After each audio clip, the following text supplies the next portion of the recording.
দেখুন, একেবারেই যে সময় শুরু করছি তার কিছু আগে, কয়েক ঘন্টা আগে এনুমারেশন ফর্ম ইত্যাদি ইত্যাদি কাজ কমপ্লিট, এবং এটা ডিটেলটা আপনাদের দিচ্ছি। কিন্তু এটা করাতে প্রায় 58 লক্ষ মানুষের নাম বাদ গেছে, এবং তার সঙ্গে সঙ্গে এটা বাস্তব যে টার্গেটটা বিজেপি কেন্দ্র থেকে করেছিল সেই টার্গেটটা কি ফুলফিল হলো? তাহলে কি এই 58 লক্ষের মধ্যে তৃণমূলের ভোটাররা বাদ গেলেন? আপনারা যদি গতকাল এই এনকে ডিজিটালে প্রবীর বিশ্বাসের অনুষ্ঠানটা দেখে না থাকেন তাহলে এই অনুষ্ঠানটার মানেই হয় না, পারলে দেখে নেবেন। আমি আমার মতন বলিনি। ঘটনাচক্রে 58 লক্ষ not a matter of joke, কারণ গতবারে বিজেপি আর তৃণমূলের ভোট ডিফারেন্সটা ছিল 40 লক্ষ সামথিং ডিফারেন্স ছিল। ফলে 58 লক্ষ মানেটা হচ্ছে কি, তাহলে তো বিজেপি জিতে গেছে, এবং তারা জিতে গেছে, তারা সেটাকে ম্যানেজ করতে পেরেছে। তাহলে টার্গেটটা কি ছিল? মস্ত বড় প্রশ্ন যে টার্গেটটা কি ছিল, এবং টার্গেটে ফুলফিলমেন্টের জায়গায় গণেশ কুমার থেকে শুরু করে সমস্ত কিছু বিজেপি তার কন্ট্রোলে নিয়ে যেভাবে এগিয়েছে তাতে কতটা কাজ হয়েছে। এবং শুধু তাই নয়, তাদের প্রতিটি পদক্ষেপ একেবারে মানে আইনি কায়দা টায়দা করে ঠোরে যাতে করে বেশি বেগরবাই না করতে পারে তার ব্যবস্থা করেছে। যা যা করা সম্ভব গণেশ কুমার প্রত্যেকটা করেছে। একটা এখানে কথা বলতেই হয় যে এটা কিন্তু একদিনের ব্যাপার না, এটা কিন্তু অনেকদিন ধরে প্ল্যান প্রোগ্রাম করে, এবং টোটাল ব্যাপারটা এবারকার যে লড়াই, সেই লড়াই মূলত অভিষেক বন্দ্যোপাধ্যায় বনাম অমিত শাহ, কিন্তু কেন্দ্রবিন্দুকে একজন, কারণ বিজেপির কোনো মুখ নেই, শুভেন্দু মুখ নয়। এবং এমনটা যদি অবাস্তব ভাবে হয়েও থাকে যে সব জিতে টিতে আসলো, তাহলে শুভেন্দুকে এরা মুখ্যমন্ত্রী করবে না। আরএসএস এর অত্যন্ত অপছন্দের চরিত্র হচ্ছে শুভেন্দু অধিকারী। তারাও আরো নানান রকম কীর্তিকলাপ ইত্যাদি ইত্যাদি আগামী দিনে বলবো, কারণ কিছু বিস্ফোরক ব্যাপার ইতিমধ্যে বাজারে এসছে। ওই যে তোতনা বলে যে মুসলিম মেয়েটি ইয়ে করে, ভিডিও করে, সে একেবারে 12টা বাজিয়ে ছেড়ে দিয়েছে, সেটা এক্সপোজ হয়ে গেছে অন্য একটি ইউটিউবে। সেটা আমরা জেনে আরো বিস্তারিত বলবো, এবং সেটা মারাত্মক রকম ভাবে শুভেন্দুর বিরুদ্ধে গেছে। এবং এই ঘটনার কেন্দ্রীয় বিজেপি গতবারের মতন সম্পূর্ণ ভোটের দায়িত্ব নিজেদের হাতে রেখেছে, এরা যে কারুর হাতে দেয়নি। তারা কন্ট্রোল করবে দিল্লির থেকে, যেভাবে 2021-এর ভোট তারা কন্ট্রোল করেছিল, যেভাবে তারা 2024-এর ভোট কন্ট্রোল করেছে, সেইভাবে 2026-এর ভোটটিও কিন্তু কমপ্লিটলি কন্ট্রোল বাই সেন্ট্রাল, অর্থাৎ সেন্ট্রাল বিজেপি। তাদের মর্জি মতন তারা লোকজন পাঠাবে, এবং পেছনে আরএসএস এর তো একটা মদত থাকবেই, কারণ আরএসএস এর দীর্ঘদিনের ইচ্ছে যে বাংলাটাকে তারা দখল করবে। কারণ আরএসএস এর মানে বা এই হিন্দুত্ববাদীর যে দলফলগুলো ছিল তাদের কিন্তু যে শুরুয়াত বা শুরুটা, গোড়াপত্তন তাদের কিন্তু বাংলা থেকেই। এবং আপনারা জানেন যে দুজন ব্যক্তি, একজন হচ্ছে শ্যামাপ্রসাদ মুখার্জি আর একজন এনসি চ্যাটার্জি। এই NC Chatterjee is very interesting, ইনি মানে ঘোরতর কমিউনিস্ট সোমনাথ চট্টোপাধ্যায়ের বাবা। তো এরা এইখানে হিন্দুত্ববাদের ব্যাপার ট্যাপার করেছিল ওই সময়। তো সেই জায়গায় আরএসএস ফিরে আসতে চাইছে, কিন্তু গোলযোগ রয়েছে। আরএসএস একরকম ধরনের তাদের প্ল্যানিং প্রোগ্রামিং করেছে, বিজেপি একরকম করেছে। কিন্তু যাই হোক না কেন, এই এনুমারেশন ফর্ম ফিল আপের পর 58 লক্ষ যে বাদ গেছে, এবং এবারকার ভোটের মুখ যথারীতি আগের প্রত্যেকটা ভোটের মতন একজনই, মমতা বন্দ্যোপাধ্যায়। আগে কিছু নেই, পরে কিছু নেই। যদি বিজেপি জয় হয় তাহলে পরাজয় মমতার, যদি তৃণমূল জিতে আসে তাহলে জয় মমতার, কিচ্ছু ব্যাপার নেই। এই একটি মাত্র চরিত্র জিতবে কি হারবে 2026-এর নির্বাচন কমপ্লিটলি কিন্তু তার মুখের উপর, তার বক্তব্যের উপর কিন্তু দাঁড়িয়ে আছে। এবং এমন 3টে গেম খেলেছে বিজেপি, যে 3টে গেম মারাত্মক, এবং এই 3টে গেম নিয়ে তারা এগোতে চাইছে।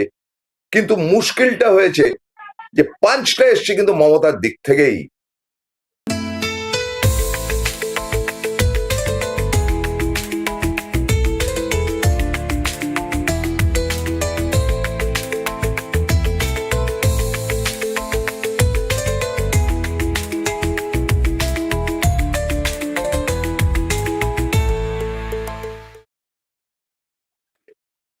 শনিবারের সকাল, আপনাদের প্রত্যেককে শুভেচ্ছা জানাই, নমস্কার জানাই, আদাব জানাই, এবং আমার প্রিয় দর্শক বন্ধু, আপনাদেরকে অত্যন্ত কৃতজ্ঞতা জানাই যে আপনারা আমাদের প্রত্যেকটি অনুষ্ঠান অত্যন্ত সিনসিয়ারলি দেখছেন, এবং এটা আমাদের এটা কিন্তু আরো বর্ধিত হচ্ছে, এত বড় কথা বলছি। আমার বক্তব্য নয়, টোটাল ডেটাটা নেওয়া হয়েছে আনন্দবাজার পত্রিকা থেকে, যাতে করে কোনো কনফিউশন না থাকে। এনুমারেশন শেষ, আপাতত বাদ পড়া ভোটার আপনাদেরকে বলি।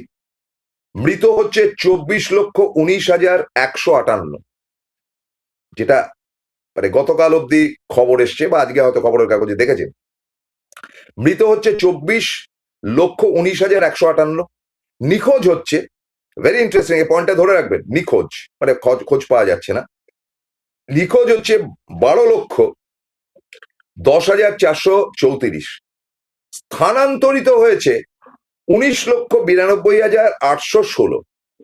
মানে তারা পশ্চিমবঙ্গে নেই, বাইরে রয়েছে। বিহারেও কিন্তু এটা হয়েছিল, কিন্তু তারা ভোট দিতে এসেছিল। 3 লক্ষ অতিরিক্ত ভোটার, গল্পটা আপনাদের মনে আছে। স্থানান্তরিত মানে কেউ ব্যাঙ্গালোরে চলে গেছে, কেউ এখানে গেছে, সেখানে গেছে, স্থানান্তরিত হয়েছে। বা কেউ হয়তো বালিগঞ্জে থাকেন, তিনি টালিগঞ্জে গেছেন, এই ধরনের। একাধিক তালিকায় নাম, অনেকগুলো তালিকা, এখানে একটা আছে, এখানে একটা আছে, এখানে একটা আছে, এরকম পাওয়া গেছে মাত্র 1,37,747, যেটা ভাবা গিয়েছিল কয়েক লক্ষ, তা হয়নি। এবং অন্যান্য হচ্ছে, অন্যান্য মানে ফ্যাক্টরা, এটাকে পয়েন্ট আউট করবেন। প্রথম হচ্ছে নিখোঁজ, স্থানান্তরিত এবং অন্যান্য। অন্যান্য হচ্ছে 57,696। এই মোট 58,17,851। এটা আপাতত বাতিলের জায়গায় ফান্ডামেন্টালে গেছে, যদিও ফাইনালাইজ হবে 16 তারিখ। এটা মানে প্রাথমিক ব্যাপার। এবার যদি বাদ হয়ে থাকে, কারুর নাম ভুল করে হয়ে থাকে, এরকম কয়েক লক্ষ ভোটার আবার ব্যাক করতে পারে, প্রোভাইডেড এটার সঙ্গে বলা দরকার যে 58 লক্ষ কোথায় গেল। 58,17,851 যেমন বাদ গেছে, তেমন প্রায় 24 থেকে 25 লক্ষ নতুন ভোটারের নাম ইনক্লুড হয়েছে। 24 লক্ষের উপর, যারা এর আগে ভোট দেননি 2002-এ, হয়তো তারা 2021-এ ভোট দিয়েছেন, কিংবা হয়তো তারা সে অ্যাবাউট আপনার 2024-এ ভোট দিয়েছেন। এরকম ধরনের 2002-এর থেকে ইনক্লুশন, মানে ধরুন আমার ছেলে, আমার 2 ছেলে, কেউ ভোট দেয়নি। এই যে অনির্বাণ, যে চালাচ্ছে আমাদের অনুষ্ঠানের পরিচালক, সে ভোট দেয়নি 2002-এ। 2002-এ তার জন্মই হয়নি, যাই হোক, বা জন্ম হলো, বাচ্চা ছিল।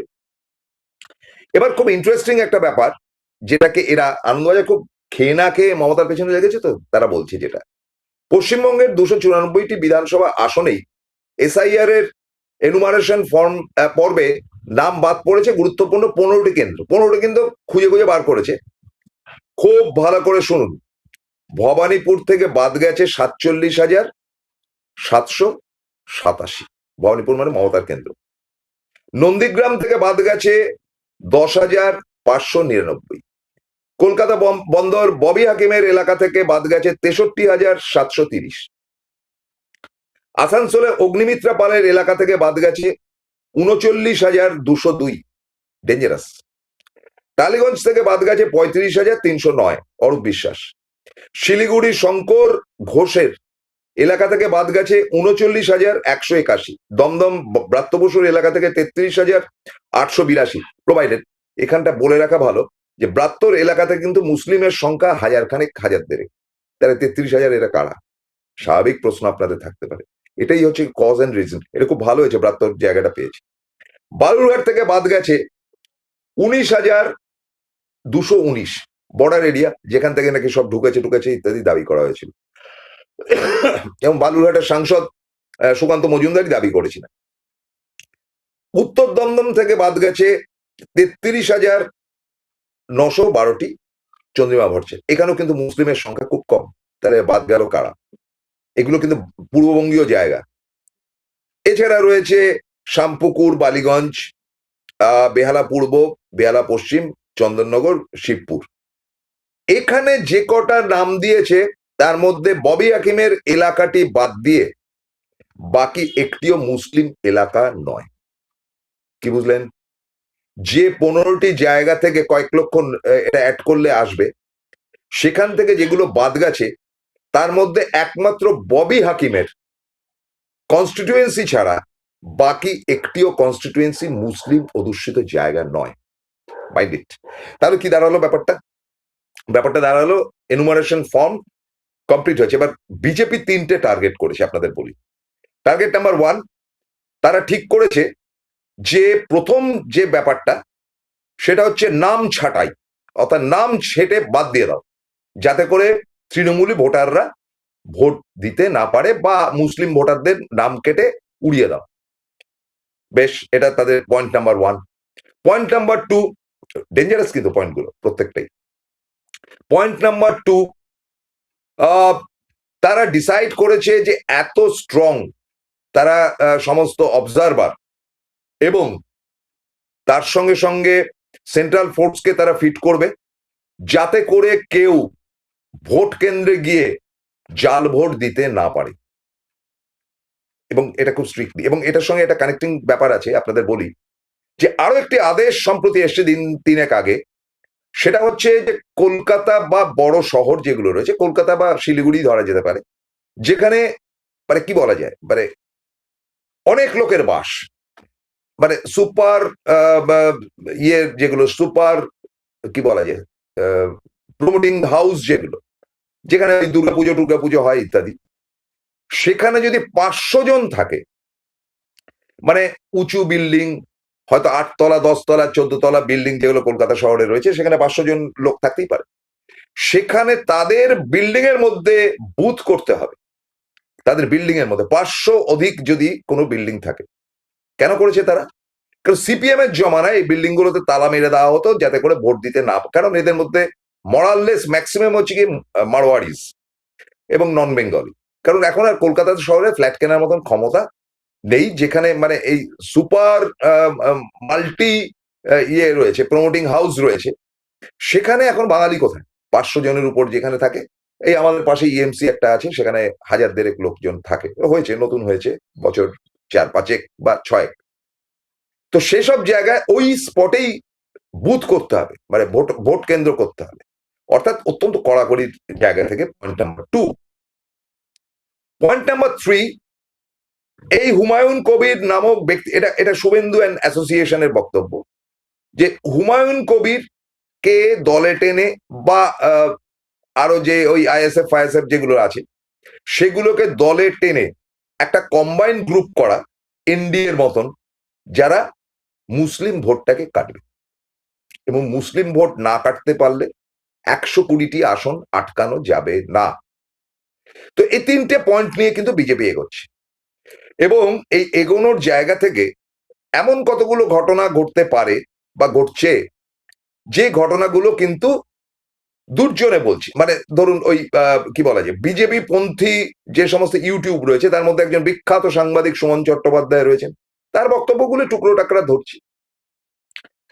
তিনি যে বক্তব্যগুলো রেখেছেন, তার মধ্যে ব্যাপারটা হচ্ছে যে এটা একবার সাম্প্রতিক একটি ইয়েতে করেছেন। তিনি বলছেন যে এতে একদম টাইট হয়ে যাবে, জিততে পারবে না গোছের বক্তব্য। আর ওই যুক্তিতক্ক ফক্ক চক্ক বলে যে একটা আপদামার্কার লোক থাকে, সেও বলেছে যে এবার কোনোভাবেই 158টির বেশি সিট পাবে না। আরে 158 মানে তো জিতে গেল তৃণমূল। এ ভয়ঙ্কর রকম ভাবে অ্যান্টি বিজেপি পন্থী। এ বলছে যে যে করে আমার কাছে ক্যালকুলেশন আছে 158টা আসন পাবে, 158টা ওরা পাবে, আর বিজেপি পাবে 130টা। আরে ভাই, এটা কিরকম হিসাব হলো? মানে এখানেই তো 288টা হয়ে গেল, আর 5টা-6টা এদিক ওদিক পাবে, এটা তার ক্যালকুলেশন। এবং তারপরে সে বলছে যে তারপরে যে যখনই রেজাল্ট বেরোবে, সঙ্গে সঙ্গে 30 জন লোককে ওই দিক থেকে এদিকে নিয়ে আসা, বেচা কেনা বলছে, বললি মানে তিনি একজন সাংবাদিক হিসাবে কি নিরবিচ্ছিন্ন ভাবে বলতে পারে? তাহলে আমিও বলি কিছু কথা বলতে তো হবেই। যে প্রথম পর্বে এগিয়ে মমতা যখন বলেছি, তখন তো কথা বলতেই হবে। তবে কথাটা হলো যে পাঞ্চলাইন নিয়ে আজকে আমরা বসেছি, তাতে বিজেপির 3টে টার্গেট আবারও আপনাদের বলছি। প্রথম টার্গেট, এটার পরে বিরতি নেব, তারপরে আসল গল্পটা বলবো, এই অংশটাকে বলেই বিরতিতে যাব, তারপর আসল গল্পটা বলবো। প্রথম পয়েন্ট হচ্ছে এনুমারেশন ফর্মের মাধ্যমে এই 58 লক্ষ ভোটারকে বাদ দিয়ে দাও, এবং তাতে করে মুসলিমরা অধিকাংশ বাদ যাবে। মোস্ট আনফর্চুনেটলি আপনাদেরকে বলি, মুসলিম বাদ গেছে হার্ডলি 6,000 থেকে 7,000, আমার ক্যালকুলেশনটা কম ছিল, 6,000 থেকে 7,000। মারাঠারা গেছে যারা সেই সব মিলিয়ে ঠিলিয়ে মানে বহিরাগতটা তো বোধহয় 800-900, বেশি কিছু না, তারা ভেঙে গেছে। ফলে মমতার চাঙ্ক প্লেস যেটা অর্থাৎ মুসলিম বেল্ট, সেটা অটুট রয়েছে, দুর্গের অটুট থাকার মতো। তাহলে বাদটা গেল কারা?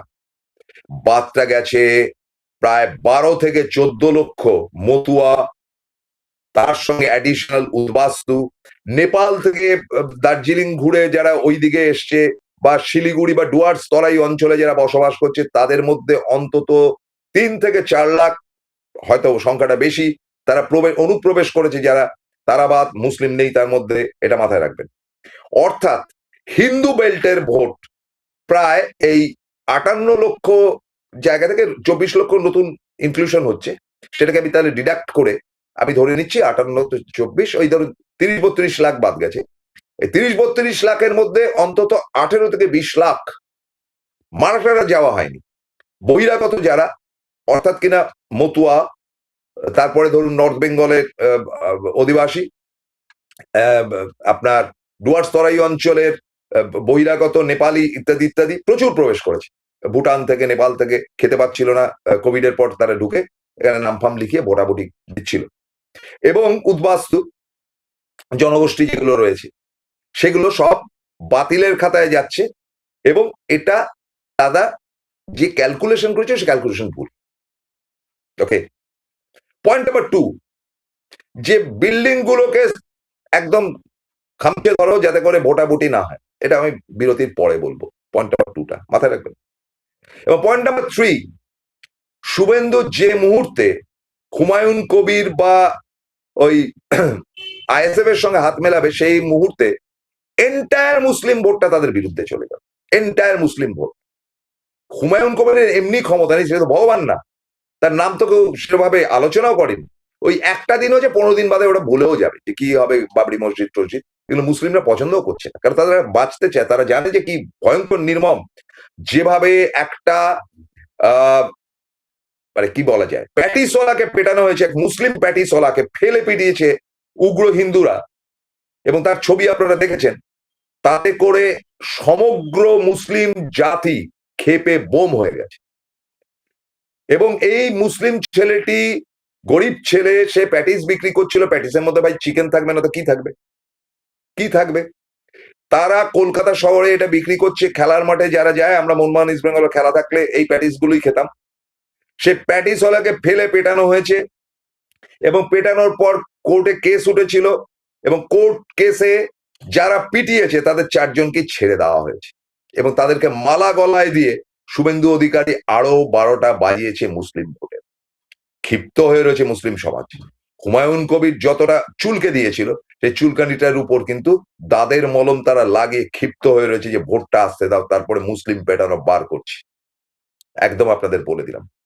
আর পয়েন্ট নাম্বার 2 বলবো একটা ছোট্ট বিরতির পর, সঙ্গে থাকুন, কোথাও যাবেন না, কারণ আপনাদের সাপোর্ট চাই, এবং প্রত্যেকের কমেন্ট এবং শেয়ারটা চাই আগের দিনের মতো।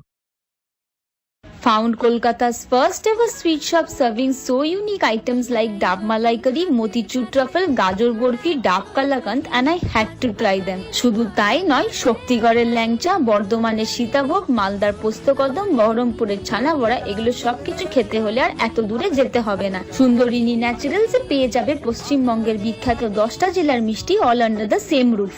এদের বেস্ট সেলার্স কচি ডাবের শাঁস দিয়ে বানানো ডাব মালাইকারি আর কলা পাতায় মোড়া গুড়ের সন্দেশ পাতুরি আর মাস্ট ট্রাই। এবার সাধ্যের মধ্যেই হবে মধ্যবিত্তের স্বাদ পূরণ। নতুন বাড়ি, নতুন স্বপ্ন, সুখের নতুন অধ্যায় শুরু হোক এই উৎসবে। Ashoka group, রিডিফাইনিং realty. ফোন করুন 9163502850। ফিরে এলাম বিরতির পর।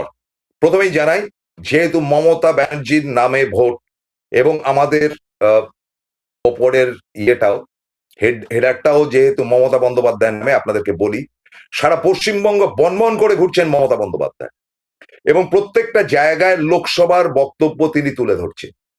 মমতা বন্দ্যোপাধ্যায় চলে যাচ্ছেন পুরুলিয়া, বাঁকুড়া ইত্যাদি এই জায়গাগুলো কমপ্লিট করে একদম কৃষ্ণনগর থেকে শুরু করে ডুয়ার্স ফুয়ার্স একবার ঘুরে এসছেন। চিন্তা করুন, ভোটের এখনো বিস্তর দেরি। তার বক্তব্যটা হচ্ছে পরিষ্কার যে তিনি কি কি দিচ্ছেন। তিনি তো লক্ষ্মীর ভান্ডার করেছেন, যেটা সারা ভারতবর্ষ গ্রহণ করেছে। মমতা বন্দ্যোপাধ্যায় ঘুরে বেড়াচ্ছেন এ প্রান্ত থেকে ও প্রান্তে, এবং আপনারা ছবি দেখলেই বুঝতে পারবেন কি তার দৌড়ঝাঁপ। এবং প্রত্যেকটা জায়গায় গিয়ে মোটামুটি মানে খুব কম করে হলেও ভরাট হচ্ছে লাখখানেক লাখ দেড়েক লোকে, ছোট্ট ছোট্ট জায়গায় বিপুল ভিড়। এবং সেই ভিড়ের জায়গা থেকে মমতা বন্দ্যোপাধ্যায় গিয়ে এক একটি জায়গায়, যে ছবিটা আপনারা দেখতে পাচ্ছেন, উপস্থিত হচ্ছেন এবং বিপুল সাড়া পাচ্ছেন। এবং মমতা বন্দ্যোপাধ্যায় তার ফিল্ডে নেমে তার প্রতিশ্রুতিগুলো দিচ্ছেন যে রাস্তাঘাট ঝকঝক করছে, এবং আমি এই দিয়েছি, মহিলাদের আরো দেব, আরো দেব, কত চাই বলো, দেব। এবং তিনি বলেছেন ওই 10,000 টাকার টোপের মধ্যে আপনারা যাবেন না, ওই 10,000 টাকা শেষ, ওরা আর পয়সা দেবে না।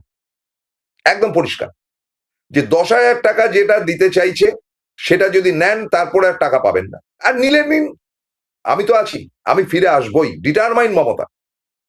এইবারে কেলোর কীর্তি যেটা হচ্ছে সেটা হচ্ছে লোকসভা একেবারেই নরেন্দ্র মোদী যে স্পিডে এগোতে চাইছিলেন, অনেক সিপিএম এর লোক বলছে যে নরেন্দ্র মোদী কি মমতাকে জেতাতে চাইছেন।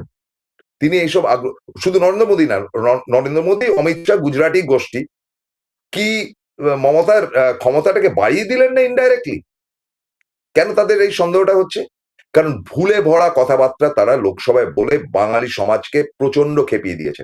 প্রথম হচ্ছে গিয়ে ওম বিড়লা, একেবারেই এমন একটা অদ্ভুত জটায়ু টাইপের চেহারা ভদ্রলোকের, যে তিনি ওই দুটি ইংরেজি শব্দ জানেন, একটি হচ্ছে নো নো নো, না এইদিকে বলবেন, নো নো, না এইদিকে, এদিকে গভর্নমেন্ট, এটা তো ট্রেজারি বেঞ্চ, এইদিকে বলবেন নো নো, আর এইদিকে তাকিয়ে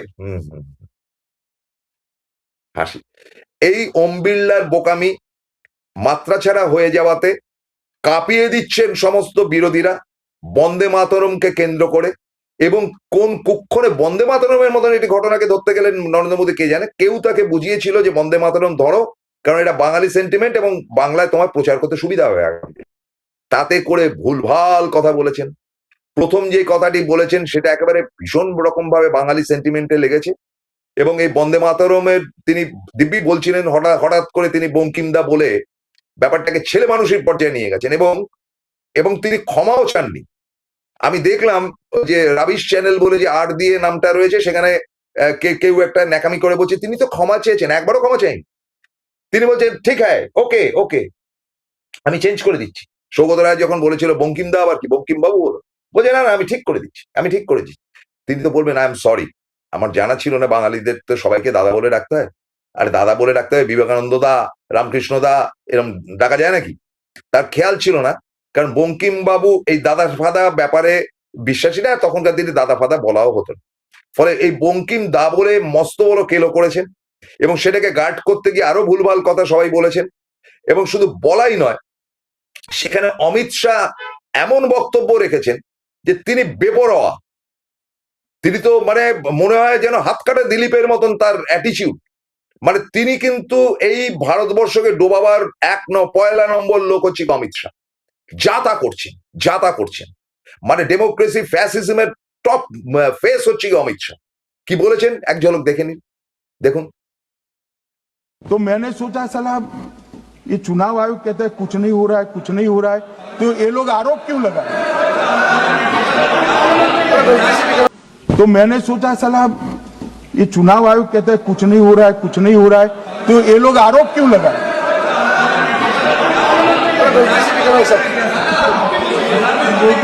मान्यवर, मेरे शब्द कोई ऐसे हो तो काट दीजिए। काट दिया। কত বড় স্পর্ধা চিন্তা করুন।